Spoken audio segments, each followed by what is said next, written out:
Olá pessoal, sejam todos bem-vindos ao Livros e etc. Eu me chamo Leonardo Lisboa e apareço aqui mais uma vez diante de vocês para darmos continuidade ao nosso projeto literário que irá durar todo esse ano de 2021, lendo Olavo de Carvalho e o mínimo que você precisa saber para não ser um idiota. Livro esse que nada mais do que é uma coletânea de artigos jornalísticos publicados pelo professor Olavo de Carvalho em mais de 2 décadas de produção intelectual, reunidos de maneira brilhante e bastante condensada pelo Felipe Moura Brasil, onde o mesmo, no caso, como editor, organizou tendo como base temas subtópicos, cada um dos artigos escritos pelo professor Olavo de Carvalho. Mas antes de começarmos definitivamente a aula de hoje, quero lembrar a todos vocês que me acompanham que se você é novo no canal, por favor, considere se inscrever, ative o sino para receber as notificações. Temos vídeos aqui constantemente, sejam meus ou da minha esposa, aqui mesmo no Livros e etc., onde nós desenvolvemos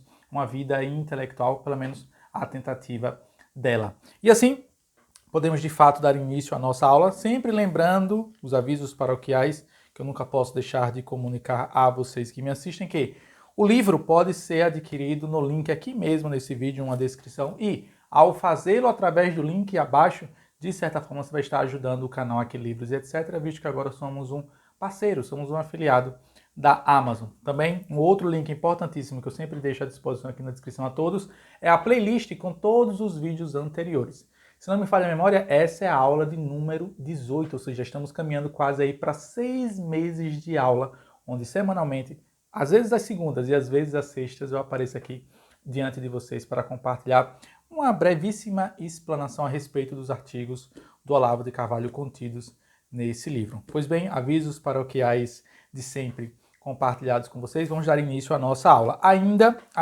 como comentado com vocês nas aulas anteriores, estamos no tópico da revolução. Faltam tão somente 2 subtópicos dentro desse capítulo de revolução para a gente poder finalmente avançar para os tópicos a seguir. Hoje, segunda-feira, vocês estão tendo a oportunidade de assistir essa aula e na sexta-feira, se Deus assim nos permitir, eu já colocarei a outra aula, disponibilizarei para vocês para que a gente já possa fechar esse conteúdo a respeito da revolução. E assim foram praticamente 2 meses estudando tão somente a forma com a qual o professor Olavo de Carvalho enxerga o tema da revolução. Pois bem, sem mais delongas, nesse subtópico, de número 7, chamado Revolucionários versus Mundo Melhor, o professor Olavo de Carvalho nos presenteia com 3 artigos da sua autoria. Se não me falha a memória, os 3 artigos, ou melhor dizendo, os 2 primeiros, publicados no jornal O Globo, o primeiro da data de 2002, o segundo da data de 2001 e o último, esse publicado no Diário do Comércio, da data de 2011. Mas vamos iniciar, é óbvio, pelo pleonasmo, e o seu primeiro artigo chamado O Único Mal Absoluto, esse publicado no Globo, da data de 9 de fevereiro de 2002. Aqui eu já deixo um aviso de antemão a todos que me assistem, que esses 3 artigos, pelo menos é a leitura que eu já posso compartilhar com vocês de antemão, nada mais do que são ecos do que já foi dito e escrito pelo próprio Olavo de Carvalho nos artigos anteriores. Por isso eu sempre recomendo que vocês que estão me assistindo acompanhem desde o primeiro vídeo para que vocês entendam que, de certa forma, essas aulas são uma crescendo, ou seja, o conteúdo ele vai se desenvolvendo sempre puxando um conteúdo, ou melhor dizendo, um pensamento dos artigos e dos escritos anteriores do professor Olavo de Carvalho. Se você chega de paraquedas nesse vídeo, provavelmente, muitas das coisas que eu vier a falar durante essa aula pode passar desapercebida ou pode não ser facilmente compreendida por você, meu querido e estimado aluno. Por isso, recomendo, claro, na medida do possível, que você assista às aulas anteriores para você entender a que ponto nós chegamos hoje. Dessa forma, o professor Olavo de Carvalho inicia esse seu artigo chamado O Único Mal Absoluto. Permita-me ler na íntegra e na totalidade. Abre aspas. Norman Cohn, in The Pursuit of the Millennium, a perseguição, né, do milênio, né, exatamente, a tradução literal seria essa, a perseguição do milênio, assinala uma característica proeminente de certas seitas gnósticas medievais. Seus adeptos sentiam-se tão intimamente unidos a Deus que se imaginavam libertos da possibilidade de pecar. Isto, por sua vez, os liberava de toda restrição. Cada impulso que sentiam era vivenciado como uma ordem divina. Então, podiam mentir, roubar ou fornicar sem problemas de consciência. O professor Olavo faz referência a esse autor e a esse livro, né, A Perseguição do Milênio, do autor Norman Cohn. E se vocês pararem para analisar, nada mais do que é o que já foi dito nas aulas anteriores, que é justamente esse pensamento que é comum a todos aqueles revolucionários, a todas aquelas pessoas desejosas de mudar o ambiente ao seu redor ou o mundo através de uma ideia utópica, através de uma ideia revolucionária. E que para o Olavo de Carvalho, né, essas seitas gnósticas ou melhor dizendo, essa seita revolucionária do mundo contemporâneo, do mundo atual, lembrando, ele escreveu isso em 2002, mas se faz mais do que atual nos dias de hoje. Elas têm um fio condutor em comum com as seitas gnósticas medievais. E quando vocês observam, por exemplo, os grandes regimes totalitários socialistas do século passado, vocês vão perceber, por exemplo, nazismo, comunismo e fascismo e suas lideranças, né? Hitler, Mussolini, Stalin, Lenin, Mao Tse-tung, Fidel Castro e outros tantos genocidas e totalitários que comandavam com um punho de ferro as suas referidas nações, todos eles, ou quando não, o próprio ditador em si, as pessoas que o circundavam, acreditavam essas serem imbuídas de um desejo, ou melhor, de um desejo não, perdão. Essas pessoas acreditavam serem imbuídas de um dever, de uma missão divina. Ou seja, no sentido de que, como elas estavam próximas a Deus, no sentido aqui figurado da palavra, afinal de contas, todos esses regimes em comum, é notório e facilmente perceptível que todos eles instauraram o inferno sob a terra, ao contrário do que eles mesmos se propunham a fazer ao levar adiante as suas ideias totalitárias, genocidas e, por que não, anticristãs ou antidivinas. E o Olavo de Carvalho deixa muito claro que essa continuidade essencial, nessa visão gnóstica do mundo, está presente nessas mesmas ideologias messiânicas modernas, essas mesmas que eu acabei de citar a vocês, como nazismo, fascismo e socialismo, onde essas figuras, né, Hitler, Mussolini e Stalin, sempre têm esse pensamento de que eles não são ou de que eles não podem ser julgados no presente, já que eles estão trabalhando em busca de um futuro melhor, de um futuro salvífico. Agora, o Olavo de Carvalho, o professor, também nos pontuou o seguinte, né, que seguindo um pouquinho a linha histórica, ou a linha do tempo, ou o desenvolvimento cronológico dessas ideologias, desses pensamentos políticos ideológicos, para o professor é possível encontrar um fio condutor entre que puxa desde antes, né, lá mesmo nas heresias medievais até os revolucionários, por exemplo, de 1789, aqui a gente pode citar, claro, a própria Revolução Francesa. Então, para o Olavo de Carvalho, essas seitas messiânicas modernas, nazismo, fascismo e socialismo, nada mais do que são um resultado das heresias medievais, que vocês poderiam colocar também, é claro, é válido acrescentar aqui, por que não, a própria reforma ou revolução protestante, né? Que todas elas têm esse fio condutor.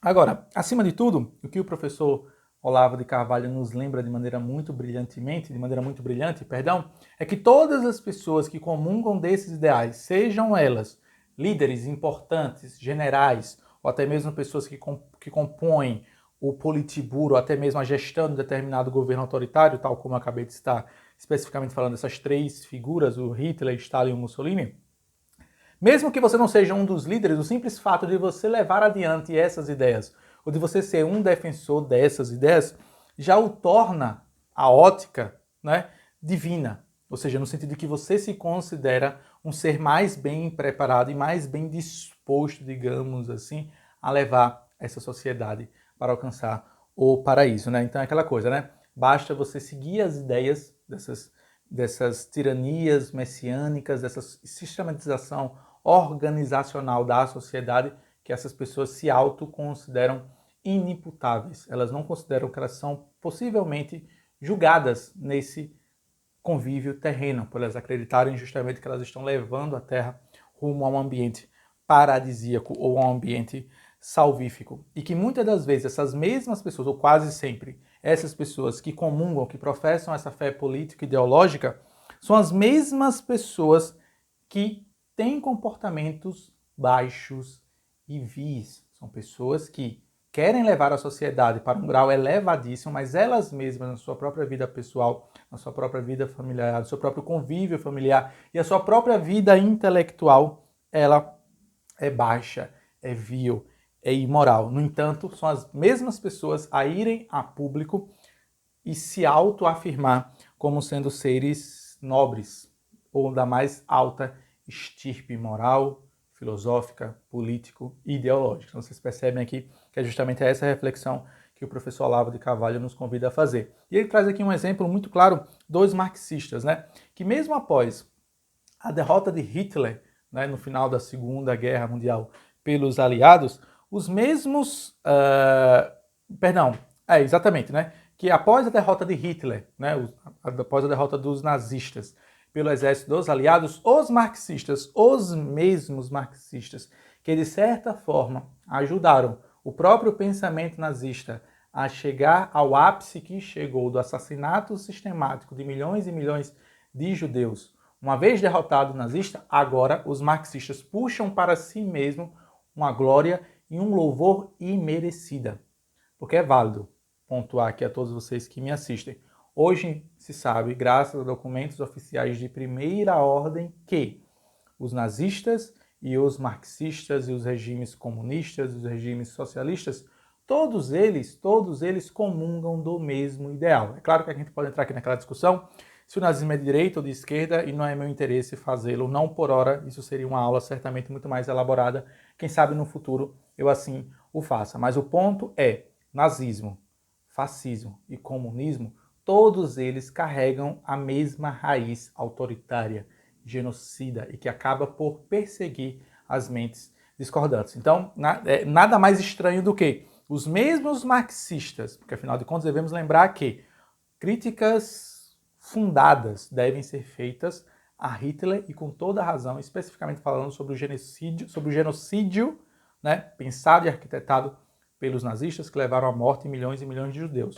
Todavia, os mesmos marxistas que se arrogam serem defensores do fraco, do oprimido e do proletário, esquecem muitos desses que, sob o domínio de Stalin, mão de ferro, punho de ferro, quase 10 vezes mais pessoas tiveram sua vida ceifada sob o domínio do governo stalinista, ou sobre a ditadura stalinista. Então, como é que você pode, isso fazendo referência aqui, claro, aos marxistas, puxar para si essa beatificação se você mesmo e os seus ideais e os líderes que comungam dos ideais socialistas e comunistas levaram à morte muito mais pessoas do que o Hitler. Então é sobre isso que o professor Olavo de Carvalho nos convida a refletir, né? Que é, de certa forma, um pensamento muito próximo também dos tais dos revolucionários do condomínio. É óbvio que o professor Olavo de Carvalho não fala sobre isso aqui é um acréscimo meu, que são pessoas que amam defender a revolução do proletariado, mas não abrem mão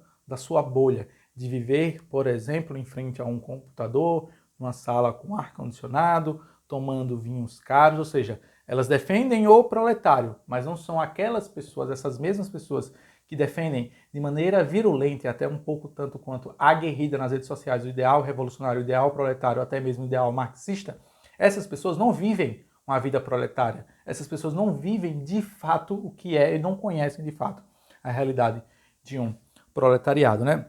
E que, se vocês forem parar para analisar, todos esses líderes, né, e muitas das pessoas que seguem esses líderes carregam um DNA um tanto quanto, por que não, mentiroso. E aqui é impossível não lembrar, até fiz aqui essa referida anotação para que eu pudesse me recordar e compartilhar com vocês. Se vocês não conhecem, eu vou deixar esse vídeo aqui na descrição de uma fala do agora ex-presidiário Luiz Inácio Lula da Silva, comentando sobre um certo evento que ele teve, uma certa palestra que ele proferiu na França, e ele tentando arregimentar, volumentar recursos financeiros para o Brasil, ele disse que o Brasil tem não sei quantas milhões de crianças na rua. E aí um dos assessores do lado dele falou: Lula, não faz sentido você afirmar que tem milhões de crianças na rua, porque senão as pessoas não conseguiriam andar nas ruas. E o Lula ficou por isso mesmo, mentiu descaradamente e conseguiu, de certa forma, uma parte dos recursos. Aí algumas pessoas podem pensar: professor Leonardo Lisboa, mas ele conseguiu uma parte do recurso, uma parte de recursos destinadas ao Brasil. Sim, possivelmente ele conseguiu. O fato é, ele o fez através de uma mentira. Esse também é um outro DNA, é um outro gene, vamos assim dizer, muito característico dos revolucionários. É naquele pensamento de que, em nome da revolução do proletário, em nome da tão sonhada revolução, vale tudo. Mentir, roubar, matar, perseguir as mentes discordantes. Então é esse ponto que o professor Olavo de Carvalho nos lembra aqui, que muitas das pessoas ignoram que Hitler é uma pessoa terrível, um ser quase que demoníaco. Todavia, muitas das pessoas que criticam Hitler, especificamente falando dos marxistas, ignoram que do lado dos próprios marxistas existiu uma figura tão pior quanto o próprio Hitler, que foi o Stalin, Joseph Stalin. E também hoje, graças a documentos oficiais de primeira ordem, é possível também, e muitas das pessoas, e muitos dos livros já se debruçaram a respeito disso, que os nazistas se inspiraram nos campos de trabalho forçado que haviam na União das Repúblicas Socialistas Soviéticas. É claro, esse método de assassinato sistemático, esse sim, foi inaugurado pelo governo nazista de Adolf Hitler. Mas os campos de trabalho forçado já eram uma prática comum na União das Repúblicas Socialistas Soviéticas e que foi transportado, que foi translocado e que foi copiado para a Alemanha hitlerista, a Alemanha nazista. É aquele pensamento, né? Fazendo ainda mais uma referência ao próprio Lula, né? Rouba, mas faz, que muitos dos socialistas utilizam esse argumento. Não, mas Lula roubou, mas fez. Inclusive, muitas pessoas usam esse mesmo argumento, que é um tanto quanto pueril, um tanto quanto juvenil. Ah, mas na época do governo Lula, as pessoas podiam comprar televisão, as pessoas compraram carro, as pessoas puderam viajar.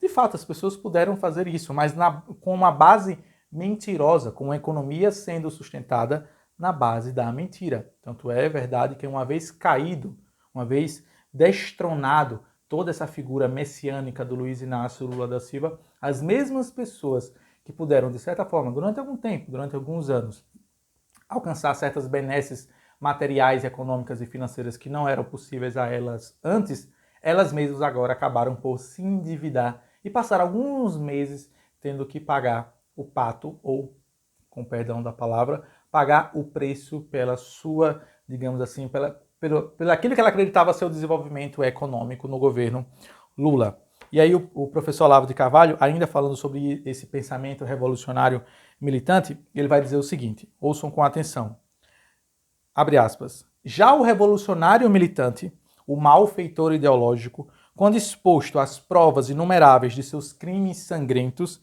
e inumanos, se sente revigorado, fortalecido, enaltecido, pois esses crimes, para ele, não são crimes, são sinais de bondade futura. Só assim se explica que homens que por onde quer que tenham subido ao poder, só espalharam morte, miséria e sofrimentos incomparáveis, como fizeram no leste europeu, na China, no Vietnã, na Coreia do Norte, no Camboja e em Cuba, ainda se sintam com autoridade bastante para verberar os pecados das democracias capitalistas, como se estas não tivessem provado 1001 vezes sua capacidade de corrigir-se a si mesmas e se encontrassem urgentemente necessitadas dos conselhos morais de revolucionários, narcoguerrilheiros e genocidas. Então note que muitos desses que outorgam para si um pensamento salvífico, paradisíaco, revolucionário, muitos desses são fãs incondicionais de revolucionários, assassinos, narcoguerrilheiros e muitos desses, inclusive, genocidas, né? Porque todos esses que levam adiante esse pensamento revolucionário de forma a transportar o paraíso divino para a Terra, eles são assim chamados pelo professor Olavo de Carvalho como os apóstolos de um mundo melhor. Quando nós sabemos, para a nossa pequeneza diante da divindade e do próprio mundo em si, que a Terra, a nossa passagem na Terra, ela é breve, que o paraíso pertence tão somente àqueles que viverem uma vida digna, viverem uma vida salvífica, esses sim terão a oportunidade de adentrar o reino dos céus. E que essa ideia dos apóstolos do mundo melhor, nada mais do que é uma utopia. Inclusive, fazendo aqui mais uma vez menção a um livro que todos deveriam ler para entender um pouco a gênese do pensamento marxista, o próprio livro chamado Utopia, de um autor chamado Thomas More. Quem sabe em uma outra oportunidade eu converso com vocês. Inclusive, se não me falha a memória, esse livro faz parte da lista de 12 livros políticos para esse ano de 2021 e certamente ainda esse ano, acredito eu terei a oportunidade de ministrar uma aula a todos vocês, a todos os interessados sobre o livro. Mas, voltando para o texto e para o artigo do Olavo de Carvalho, o professor nos lembra que faz uma menção aqui honrosa, uma citação direta do Santo Agostinho, quando o Santo Agostinho afirmava que todos os pecados se apegam ao mal para que se realize, dizia Santo Agostinho. Mas o pecado pior de todos, segundo a ótica do Santo Agostinho, que o professor Olavo de Carvalho aqui nos faz uma citação direta, é justamente um pecado que se gruda, que se cola ao lado do bem. Ou seja, essa ideia de querer transformar a sociedade no paraíso é uma ideia boaníssima, é uma ideia benemérita, é uma ideia benéfica, por que não? Pelo menos o discurso assim o faz parecer. Só que, voltando mais uma vez ao Santo Agostinho, 2 pontos. Frase escrita diretamente pelo Santo Agostinho. Abre aspas. Só a soberba se apega ao bem para que pereça. Então a soberba é justamente esse pensamento comum a todos os revolucionários de que ele vai ser o norte, de que ele vai ser o guia, de que ele vai ser o farol de um mundo melhor. Ou seja, que em nome de um bem ele é consumido pela soberba, que é considerado, pelo menos é o que eu consegui entender aqui dessa frase do Santo Agostinho, um dos piores, se não for o pior pecado, né? Porque devemos lembrar que o mal, ele vai vencendo aos poucos, mas ele se faz muito pior quando ele está transmutado de bem, que é justamente essa mesma ideia comum a todos esses revolucionários que pensam serem os escolhidos ou serem os apóstolos de um mundo melhor. E que se hoje em dia, por exemplo, em um círculo letrado, até mesmo na universidade, ou até mesmo num ambiente repleto, vou colocar aqui entre aspas, tá? De intelectuais. Se você fala, por exemplo, que você é contra alguns pensamentos comuns a todos os revolucionários, por exemplo, como o consumo de drogas, libertinagem, aborto em massa, ou até mesmo contra certas formas de banditismo, é impossível não fazê-lo e não se ver cercado de olhares de reprovação, como se você tivesse dito algo de indecente. Porque notem, todos esses revolucionários pensam justamente em utilizar-se desses meios para justamente alcançar a revolução. Ou melhor dizendo, eles defendem todas essas pautas, por exemplo, como consumo de drogas exacerbado, uma libertinagem excessiva, são a favor também do aborto, que nada mais do que é um eufemismo para a palavra assassinato de bebês. Isso aqui é válido, é importante deixar claro isso aqui. Inclusive, sobre aborto e tuts quanti, coisa que o valha, quem quiser assistir uma aula fantástica sobre o assunto, eu vou deixar aqui na descrição 2 aulas da minha digníssima primeira-dama sobre o aborto, para que vocês conheçam uma visão um tanto quanto mais realista e mais crua a respeito do aborto, né? E essas pessoas são nada mais do que o que nós conhecemos hoje como SJW, né? Os Social Justice Warriors, ou seja, são justiceiros sociais que acreditam que levando essas pautas adiante de consumo de drogas, libertinagem, aborto em massa, ou até mesmo a defesa de que um bandido rouba porque ele é uma vítima da sociedade, são os mesmos que desejam impugnar na mente da maior parte das pessoas, na medida do possível, claro, dentro cada um das suas próprias representatividades, das suas próprias bolhas sociais, esse pensamento revolucionário, de que o revolucionário faz um mal, mas é na busca de um bem. Então, assim, o PT roubou, matou, extorquiu, mas é tudo em nome do bem revolucionário. E para isso, inclusive, para que vocês compreendam de uma forma um tanto quanto mais palpável essa questão dos revolucionários que estão dispostos a fazer tudo em nome do seu ideal, eu vou deixar aqui na descrição também uma reportagem jornalística que acredito eu que muitos dos jovens que me assistem talvez não conheçam essa figura, ou infelizmente, até porque ele foi assassinado. Me refiro aqui ao Celso Daniel, prefeito de Santo André na época, o prefeito que pertencia ao Partido dos Trabalhadores, e toda a maquinação diabólica que envolve o seu assassinato, não tão somente do Celso Daniel, mas por volta, se não me falha a memória, de 8, 9 pessoas que estiveram junto com o Celso Daniel nas últimas horas da sua vida. E hoje em dia se sabe, inclusive através de denúncias de delação premiada, que o PT teve uma grande participação na encomenda, no envio de assassinos de aluguel para justamente levar a cabo da vida na época, então, prefeito Celso Daniel, prefeito da cidade de Santo André. Apenas para vocês entenderem até que última instância os revolucionários estão dispostos a chegar, se for para defender a sua militância, se for para defender a sua revolução.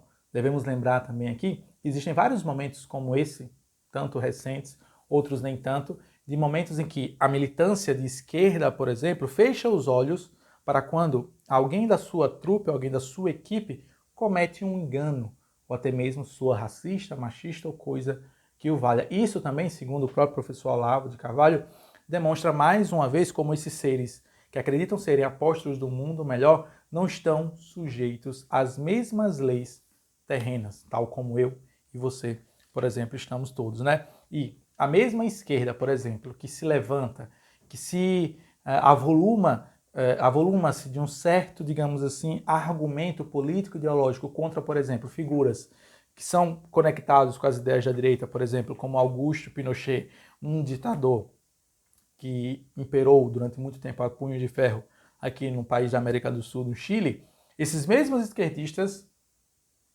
reclamam e falam muito mal do Pinochet, e com razão, mas os mesmos ignoram e fecham os olhos, por exemplo, para Stalin, para Mao Tse Tung, para Pol Pot e outros tantos revolucionários marxistas que também praticaram o mal. E aí o próprio professor Olavo de Carvalho vai encerrar esse artigo de maneira brilhante dizendo o seguinte, né?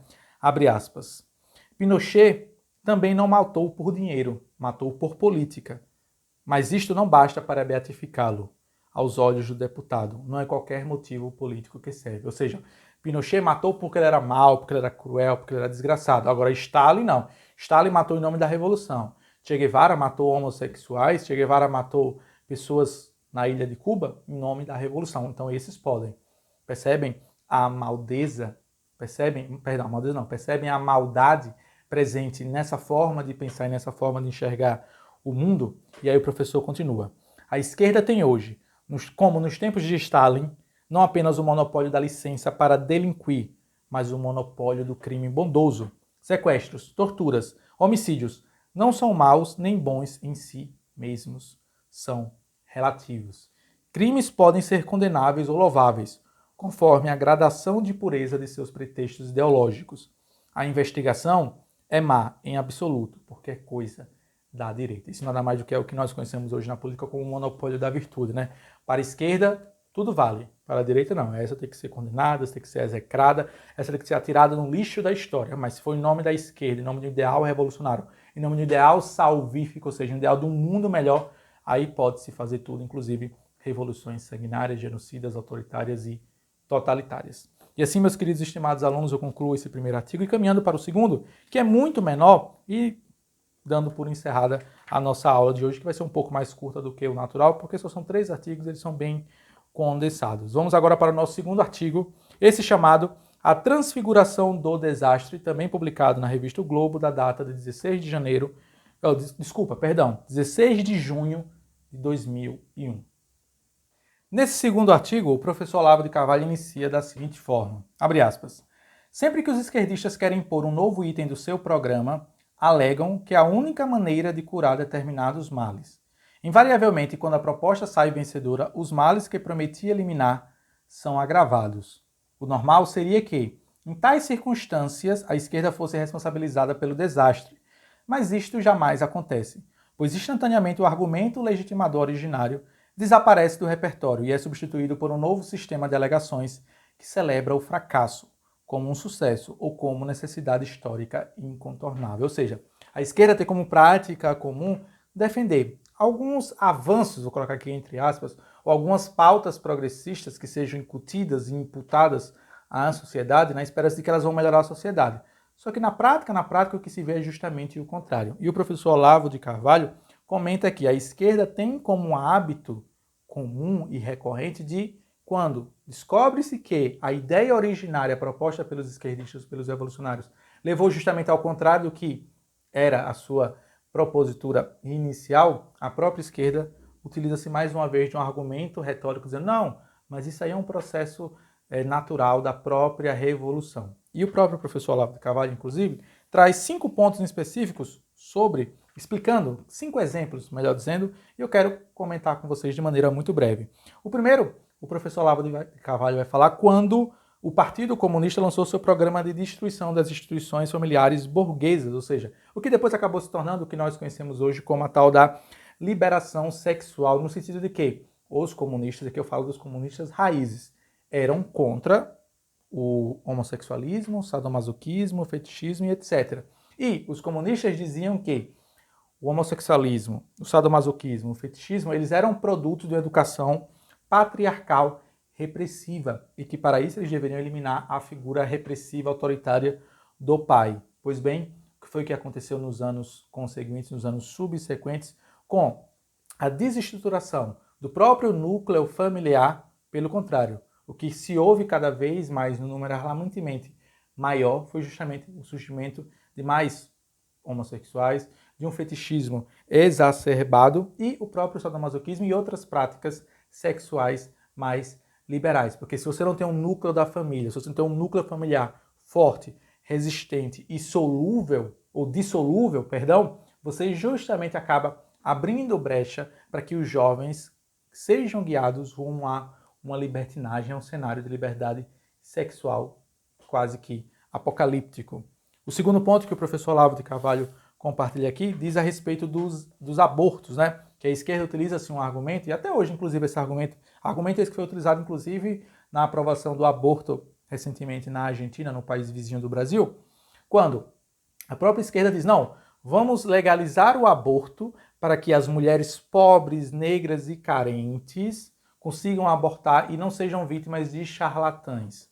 E o outro argumento que a esquerda mesma usa é que, uma vez aprovado, uma vez legalizada o aborto, a prática do aborto, que mais uma vez, lembra a todos que me assistem, nada mais do que um eufemismo para a palavra assassinato de bebê no ventre da mãe, é importante deixar isso aqui bem claro, com todas as letras e palavras, que a esquerda fala, não, vamos legalizar o aborto, porque assim a gente vai diminuir a quantidade de aborto. Só que o que é válido pontuar é o seguinte, esse argumento se sustenta, ou melhor dizendo, ele se baseia na ideia do tal do aborto clandestino. Número esse que não é verificável de forma nenhuma. E todo movimento feminista tende a fazer o quê? Um jogo matemático, um jogo gráfico que é perceptível a toda e qualquer pessoa que sabe que 1 mais 1 é 2. As feministas e os grupos de esquerda, eles elevam de maneira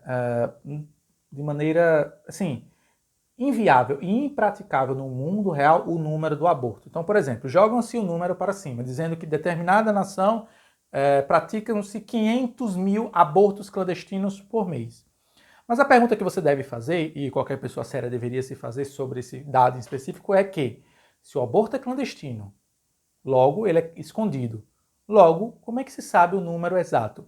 Ou seja, esses grupos de esquerda jogam o número, elevam o número para cima de tal forma que, uma vez aprovada o aborto, nos anos seguintes, essa mesma esquerda vai dizer o quê? Não, tá vendo aí? Deu certo, conseguimos reduzir o número de abortos. Mas com base em que número? Se é impossível contabilizar de maneira fidedigna o número de abortos clandestinos. Além disso, o que se ignora é que as maiores vítimas dos abortos, sejam eles legais, sejam eles ilegais, ou clandestinos ou não, são justamente as mulheres pobres e negras. Isso está no corolário, isso está no surgimento da própria prática abortista.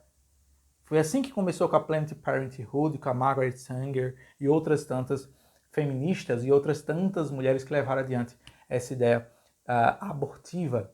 As mulheres negras e mais pobres, e mulheres e as meninas, são as mesmas que mais sofrem com a prática abortiva. Existem inúmeros estudos que comprovam que as meninas, as bebês do sexo feminino, são as que mais sofrem práticas abortivas. Então notem, né? É o discurso de que não, vamos considerar a liberdade e a mulher, sendo que a própria mulher é a que mais sofre. Mais uma vez aqui faço uma recomendação, não é um assunto da minha expertise, mas eu recomendo aqui vivamente a aula da minha esposa a respeito desse assunto, do aborto. São 2 aulas, são 2 horas, é uma aula longeva, mas a minha esposa, modéstia à parte, explica de maneira assim, bem clara e bem elucidativa a todas aquelas pessoas interessadas em conhecer a história do aborto e a evolução da própria prática abortiva no Brasil, no mundo e em outras situações. Recomendo, vou deixar aqui na descrição aqui desse vídeo.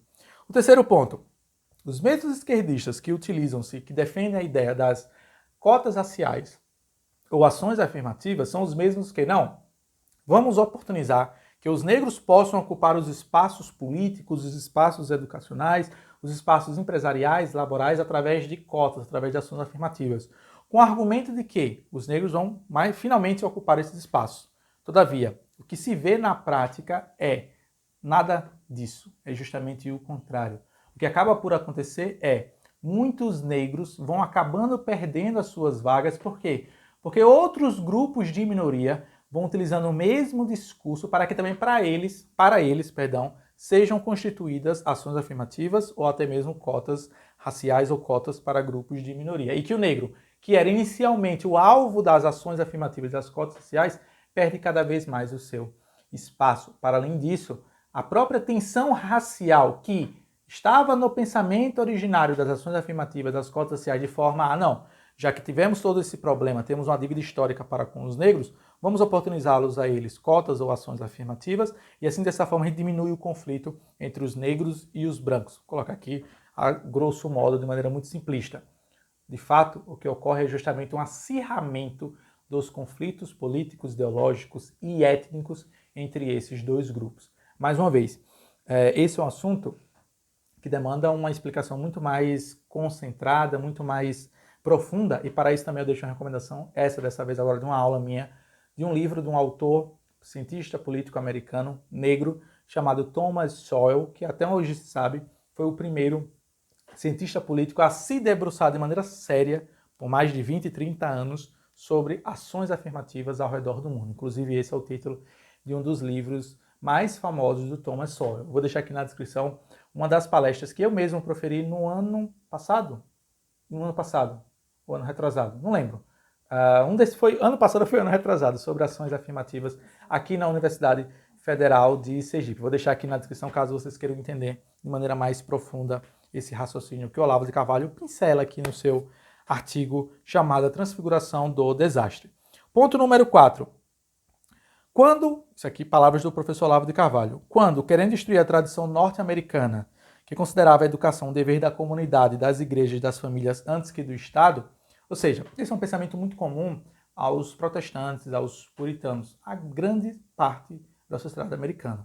Mas o que foi que a esquerda percebeu? Que existia uma certa rebeldia juvenil nas escolas, o que de fato é comum por conta da própria condição da vida do adolescente, da vida juvenil. E a esquerda utilizou o seu argumento de que agora era necessário tirar essa função educacional dos pais e levar esses jovens para a escola para que todos eles pudessem conviver entre si, dessa forma diminuindo os conflitos juvenis. E o que foi que aconteceu? Tal como o próprio professor Olavo de Carvalho nos lembra aqui, que 2 décadas depois, a delinquência entre crianças e adolescentes não apenas vem crescendo muito, mais que antes, mas adotou como seu quartel-general as escolas públicas, hoje transformadas em áreas de risco. A ponto de que, no começo do ano, a Prefeitura de Nova York estava privatizando as suas por não ter meios de controlar a violência nelas. Em resposta, o que faz a esquerda? Admite que errou? Não. Luta agora pela uniformização estatal do ensino em escala mundial. Ou seja, é aquilo que o professor Olavo de Carvalho já apresentou no início do seu artigo, né? Quando a esquerda é confrontada com o resultado da política pública, cuja qual ela acreditava ser benéfica e benemérita para a sociedade, ao invés de ser responsabilizada pelo desastre, eles elevam essa política pública antes condicionada a um estado, a um município, a uma cidade, agora a nível nacional e mesmo a nível global, na esperança de que utiliza seu argumento. Não, agora o erro foi porque só apenas um município praticou. O erro foi que apenas essa escola, tem que ser todas as escolas, é sempre um argumento jogado para um futuro, mais uma vez, salvífico, um futuro paradisíaco. E por último, e não menos importante, o número 5, o professor Olavo vai falar o seguinte, abre aspas, no Brasil, a única maneira de diminuir a violência nas áreas rurais, proclamavam os esquerdistas, era dar terra e dinheiro para o MST. Pois bem, as terras foram dadas. Foi a maior distribuição de toda a história humana, com muito dinheiro atrás. A violência não diminuiu. Ao contrário, aumentou e muito. A esquerda confessa que errou? Não. Trata de organizar a violência e celebrá-la como conquista de um novo patamar histórico na luta pelo socialismo. Muito se sabe que rios e rios de dinheiro foram despejados no MST e em outros tantos movimentos agrários que têm uma pauta, ao meu ver, como um liberal clássico legítima, mas que muitos desses líderes políticos compreendem o MST não como um movimento legítimo de ocupação de terras improdutivas, mas sim como um braço armado da própria revolução. E aí onde reside o perigo, segundo o professor Olavo de Carvalho. E sem falar que o MST hoje é considerado um braço direito, um braço armado do PT e de outros partidos de esquerda. E o professor vai encerrar esse artigo dizendo o seguinte, exatamente, abre aspas, a promessa salvadora, transfigurada em desastre, e seguida da troca de discurso legitimador foi, em suma, o modus agenda essencial e constante da esquerda mundial ao longo de um século. E não se vê o menor sinal de que algum mentor esquerdista tenha problemas de consciência por isso. Ao contrário, todos continuam prometendo a solução dos males, ao mesmo tempo que já tem pronta na gaveta a futura legitimação dos males agravados. Prometem diminuir o consumo de drogas mediante a liberalização, controlar a corrupção mediante o orçamento participativo, reprimir a delinquência mediante o desarmamento civil ou mediante o direito alternativo leninista, que criminaliza antes a posição social do acusado do que o seu ato criminoso. Sabem perfeitamente aonde tudo isso leva, mas sabem também que ninguém os apoiaria se proclamassem em voz alta o que desejam. O Olavo de Carvalho não dedicou nenhum desses pontos à questão do armamento, mas aqui é válido também trazer aqui um vislumbre a respeito dessa questão, que, mais uma vez, é uma questão que não se encerra nesse vídeo, afinal de contas, não é o tema central. A própria esquerda utilizou-se, na época da campanha do desarmamento, esse argumento de que desarmar as pessoas iria diminuir a incidência de crimes, a incidência de homicídios. Pois bem, o resultado que hoje nós temos na prática é justamente o contrário. Vou colocar aqui entre aspas, tá? O cidadão de bem desarmou-se de maneira voluntária, enquanto que os bandidos, pelo contrário, afinal de contas, daí vem a essência da própria palavra bandido, é não seguir nenhum regimento, nenhum estatuto ou nenhuma lei, se armaram cada vez mais, a ponto de hoje, em nosso país, algumas facções criminosas e organizações banditivas estão mais bem preparadas e mais bem armadas do que a própria força policial. E o cidadão de bem, que por ora, 20 anos atrás, 25 anos atrás, ainda podia ter uma arma de fogo para defender a sua casa, o seu sítio, a sua vida e a vida da sua família, hoje em dia está entregue na mão de uma polícia, que por mais bem intencionada que seja, nunca conseguirá defender 24 horas por dia, 7 dias por semana, todas as famílias em nosso país. Mas a esquerda, o que é que a esquerda faz ao se deparar com esse dado? De que agora precisa se descriminalizar a polícia, na esperança de que se a polícia abrir mão das suas armas, os bandidos também o farão. Percebem o argumento, mais uma vez, em círculo, cuja qual a esquerda sempre faz menção e sempre faz referência a defender suas políticas públicas fracassadas? E assim, o professor Olavo de Carvalho conclui esse artigo, é impossível não concordar com o Olavo de Carvalho nesse ponto em específico. Lembrando, artigo esse escrito em 2001, nós estamos em 2021, portanto, quase, quer dizer, pouco mais aí, né? 20 anos da produção desse artigo, e ele se faz tão recorrente, tão atual e tão vívido, se comparado com a situação calamitosa e preocupante com a qual nós vivemos hoje em nosso país, né? E a esquerda, mais uma vez, ela mesma é o veneno, mas se apresenta como sendo o remédio.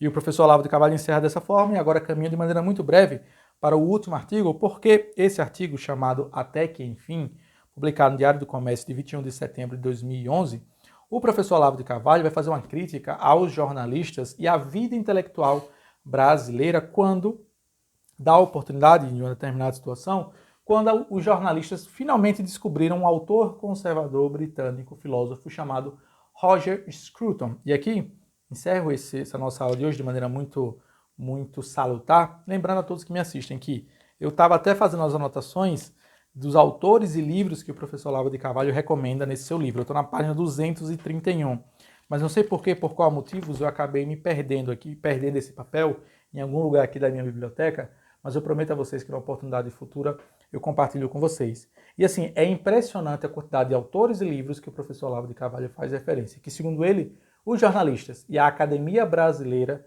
demorou muito tempo para fazer. E para provar o seu ponto, ele tem como base um livro, o dicionário, crítico do pensamento da direita. Livro esse que foi produzido e constituído pela Academia Brasileira, com a união de inúmeros professores universitários que apresentavam nesse dicionário 104 intelectuais de direita, né? Só que, se debruçando diante desse livro, segundo o professor Olavo de Carvalho, autores de direita, conservadores e liberais, esses sim, verdadeiramente liberais e conservadores e de direita, foram sumariamente ignorados. Vejam o que é que o professor Olavo de Carvalho fala. Vejam os autores que faltou em um dicionário crítico do pensamento da direita, pago com o nosso bolso, pago com o bolso do contribuinte. Foi um livro produzido por uma universidade, mais uma vez, um trabalho acadêmico, homérico, anos e anos de produção para produzir um livro, segundo a ótica do professor Olavo de Carvalho, muito aquém do esperado e do desejado para a direita. Então faltaram autores, por exemplo, como Ludwig von Mises, Friedrich von Hayek, Murray Rothbard, Russell Kirk, Thomas Sowell. Então estamos falando de um dicionário da direita, produzido no Brasil pela universidade, que não tem Thomas Sowell, não tem Russell Kirk. Que direita e que conservadorismo é esse? Que liberalismo é esse? Que faltou, por exemplo, Hayek, Rothbard, Mises. Temos aqui, estamos falando de autores, né, de pensadores do movimento liberal, por assim dizer, vencedores de prêmio Nobel. E esses foram ignorados nesse dicionário crítico da direita. Outros, Bertrand de Juvenil, Alain Peyrefitte e praticamente todos os demais autores sem os quais não existiria nenhum pensamento da direita. Ele vai falar mais adiante sobre o Roger Scruton, como a mídia brasileira demorou anos, segundo o professor Olavo de Carvalho, para descobrir o filósofo britânico Roger Scruton, que se você que está me assistindo não o conhece, por favor, não se demore a conhecê-lo. Sejam as suas palestras, algumas delas disponíveis aqui mesmo no YouTube, como também os seus livros, né, sobre conservadorismo, sobre ambientalismo e como a esquerda também se aproveitou dessa pauta. Tem um livro dele muito bom, que eu não tive a oportunidade de ler ainda, mas já vi algumas resenhas críticas. Filosofia Verde, se não me falha a memória. Pensadores da Nova Esquerda, O Rosto de Deus, que é um livro que temos aqui na biblioteca. O próprio Conservadorismo, que é conservadorismo, explicando o conservadorismo do próprio Roger Scruton. Então, assim, para aqueles que desejam se aventurar no pensamento conservador ou na ideologia conservadora, cuja qual essa não é, digamos assim, a área do meu interesse no momento, mas é impossível não conhecer Roger Scruton, ou melhor dizendo, não se debruçar sobre Roger Scruton, Russell Kirk e outros tantos autores que o próprio professor Olavo de Carvalho apresenta aos montes aqui nesse seu livro. Eu prometo, isso aqui é um compromisso que eu faço com vocês. Se eu não achar esse papel onde eu fiz essa anotação de capítulo por capítulo de autores e livros, eu vou fazer todo esse trabalho novamente, de novo, mais uma vez, para poder apresentar a vocês a quantidade quase que infindável de novos autores e livros que o professor Olavo de Carvalho, certamente aqui, são livros para toda uma vida de leitura, para toda uma vida, para todo um desenvolvimento de uma vida intelectual séria e centrada, seja na direita, na esquerda, ou até mesmo no liberalismo ou conservadorismo, como você prefira chamar. E assim, meus queridos e estimados alunos, eu concluo essa nossa aula de hoje, agradecendo mais uma vez a atenção de todos vocês. Lembrando, hoje, segunda-feira, você está tendo a oportunidade de ver essa aula. Na sexta-feira, nós já finalmente concluiremos esse capítulo de Revolução com o subtópico chamado Desmascaramento e mais 3 artigos, e assim a gente conclui, em definitiva, essa área da Revolução do professor Olavo de Carvalho, do seu livro, O Mínimo que Você Precisa Saber para Não Ser um Idiota. Assim eu concluo, em definitiva, espero que vocês tenham gostado da aula. Fiz o máximo possível e cada vez me esforço sobre medida para condensar o conteúdo apresentado pelo Olavo de Carvalho nessas aulas, na esperança de que vocês assimilem, na esperança de que vocês absorvam um pouquinho, pelo menos, do conteúdo e do conhecimento transpassado pelo professor Olavo de Carvalho nesse seu livro, que nada mais do que é uma coletânea de artigos jornalísticos em mais de 2 décadas de produção. Assim encerro em definitivo, nos vemos na próxima semana, se Deus assim nos permitir. Gostou? Por favor, deixa seu like, comenta, compartilha, espalhe esse vídeo para que mais pessoas conheçam aqui o Livros e etc. e a produção intelectual, tanto minha quanto da minha esposa. Até o próximo vídeo, fiquem todos com Deus. Tchau, tchau, pessoal.